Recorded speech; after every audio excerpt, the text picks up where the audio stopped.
Ребята, привет! Я правда хотела записать короткое видео, но у меня получилось видео на полчаса. Ничего себе, я болтушка, да? Я, конечно же, попыталась его сократить, и вот что из этого вышло. Смотрим. Наконец-то я записала это видео. Я об этом мечтала долгие месяцы и не могла приступить к нему, потому что просто не знала, каким образом грамотно распланировать информацию и преподнести ее вам, чтобы это было максимально интересно и максимально полезно. Итак, как устроиться флористом на работу? Вы такой вопрос себе задаете наверняка, находясь в стадии «Ой, мне так нравятся цветочки, они такие красивые, мне надоела моя работа, я хочу отвлечься», ну и так далее. Если вы себя узнали, ну, значит, вы находитесь в этой стадии. Естественно, флористического образования у вас нет. Просто так на работу флористом вас могут взять только в том случае, если вы отработаете бесплатно неделю. Это условно называется стажировка в любом салоне. Примерно везде сейчас одинаковые правила. И зарплату вам будут платить самую минимальную. Чтобы вы понимали, около 1000 рублей за выход. Это если взять максимум. И вас не допустят к цветам. Есть два типа людей, которые хотят устроиться на работу флористом. Первые — это люди без образования, и второе — это люди после каких-то курсов, после каких-то семинаров. Разберем первый тип людей. Люди без образования. Вы наверняка работаете на какой-нибудь скучной работе, типа офисной, либо занимаетесь вообще в какой-нибудь банковской сфере, да, но такая сфера, которая подразумевает, что вы каждый день приходите в офис, делаете муторную работу, вы отработали на этой работе лет 10-15, и вдруг вам захотелось творить, вам захотелось цветы, вдохновение, творчество и что-то поделать руками. Итак, рассказываю, что вам нужно делать. Вам необходимо получить какое-то минимальное флористическое образование. Это нужно в первую очередь для того, чтобы понять, сможете ли вы вообще что-то делать руками. Потому что иногда такое бывает, что глазами люди смотрят и понимают, что да, я могу, я хочу, у меня получится, и начинают работать с цветами, и у них просто ничего не выходит. Чтобы исключить такое, что вы бросили свою высокооплачиваемую работу в банковской сфере, например, и пошли в сферу флористики, и у вас вдруг там ничего не получилось, и вы остались неудел, я рекомендую, конечно же, обязательно сходить на курсы. Там вас научат просто минимальным основам, которые необходимы для работы в этой сфере. Если вы не хотите упорно идти на курсы, платить кому-то деньги за обучение, за образование, хотите просто начать работать с цветами, ну что ж, Мосцветторг вас ждет. Мосцветторг, прости. Просто тот уровень флористики, который находится именно во всех сетевых магазинах. Блин, Мосцветторг мне не заплатит за эту рекламу. Дело в том, что уровень флористики, который находится во всех тех магазинах сетевых, которые распространены, ну, мы сейчас говорим про Москву, да, он достаточно низкосортный и малобюджетный. То есть это та флористика, которой обучаться ни в коем случае не нужно. Ну, конечно же, если это не верх ваших мечтаний, ну, не предел ваших мечтаний. Там флористика развита на уровне, я ее все время называю флористика а-ля 90-е. Это когда рускус, розочки, гипсофила, все это в фиолетовой оберточке и оранжевеньким бантиком сверху завязано.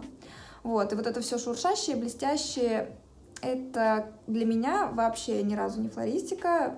Если мы говорим слово флористика, то мы подразумеваем, конечно же, европейскую аранжировку и образование флориста. Чтобы его получить, нужно сходить на курсы. Конечно же, для ларька-шмарька, которые стоят у метро, либо для таких низкосортных магазинчиков, которые впихивают эти розы там купи 10 роз за 300 рублей и так далее.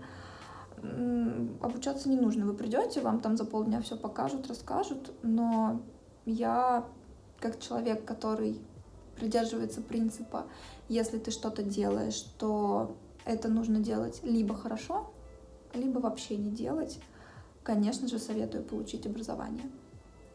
Теперь рассмотрим второй тип людей. Это люди, которые закончили какие-то курсы, были, возможно, на каких-то мастер-классах, семинарах, вебинарах, да, то есть уже немножко поближе познакомились с флористикой, потрогали, так скажем, цветы руками, пособирали какие-то букеты, немножко окунулись в этот сказочный красивый мир, они уже понимают, что вообще стоит за словом флористика и что это такое вообще в принципе.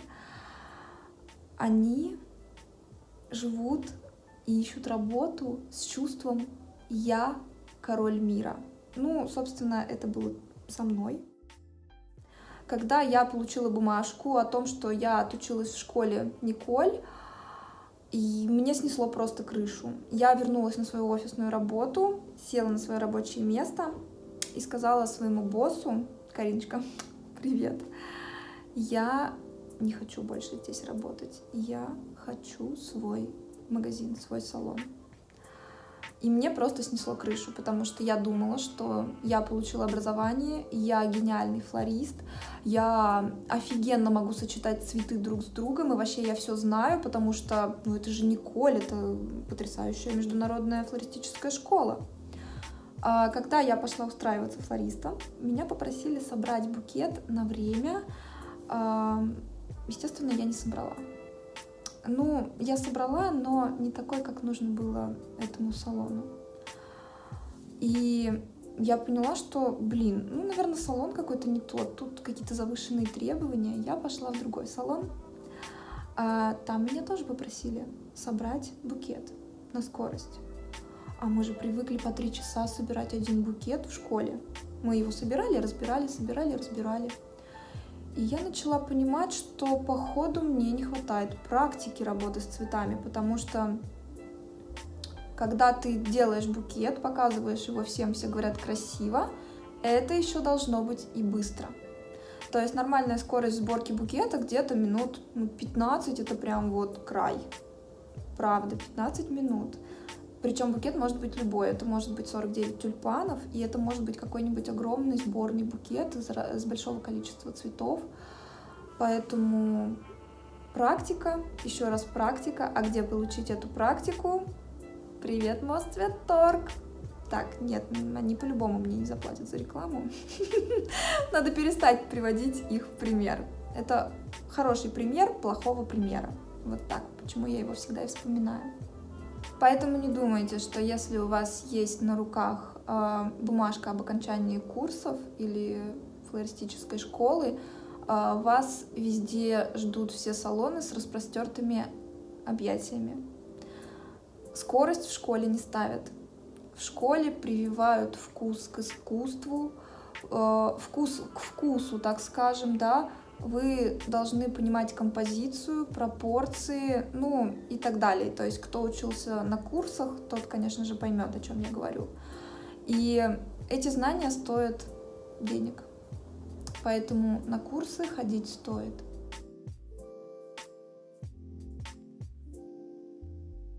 Где лучше учиться на флориста? Есть несколько видов школ, онлайн и офлайн. Конечно же, самые стандартные, самые простые, в которых будет более комфортно учиться, это, конечно же, офлайн школы, потому что вы будете приходить в группу со студентами. Студенты будут иметь такой же уровень обращения с цветами, как и вы. Преподавателю будет легко с вами работать, потому что он будет вести всю группу за собой, преподавать вам всем материал одного уровня. И вы все, конечно же, с разной степенью, но все-таки будете примерно почти одинаково схватывать. И очень удобно, когда преподаватель стоит рядом и говорит, как правильно положить цветы друг на друга, но это в плане спирали, да, чтобы собирать букет. Есть еще онлайновые школы. Это новый вид обучения, который сейчас становится очень популярным, очень модным.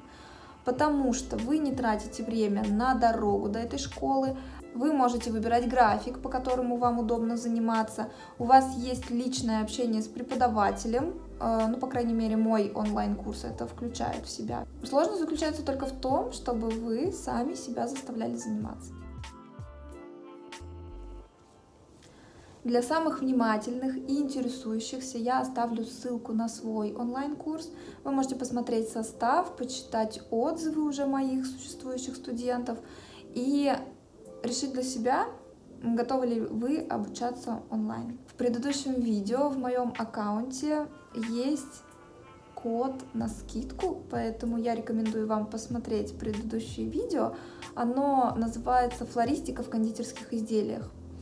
Вот там для внимательных есть классный подарок. Еще один аргумент в пользу образования флориста. Когда вы начинаете вращаться в этих флористических кругах, вы начинаете общаться с другими флористами. И по разговору сразу явно видно, учился ли где-то человек или нет. Потому что есть основные базовые принципы, которых должны придерживаться абсолютно все флористы.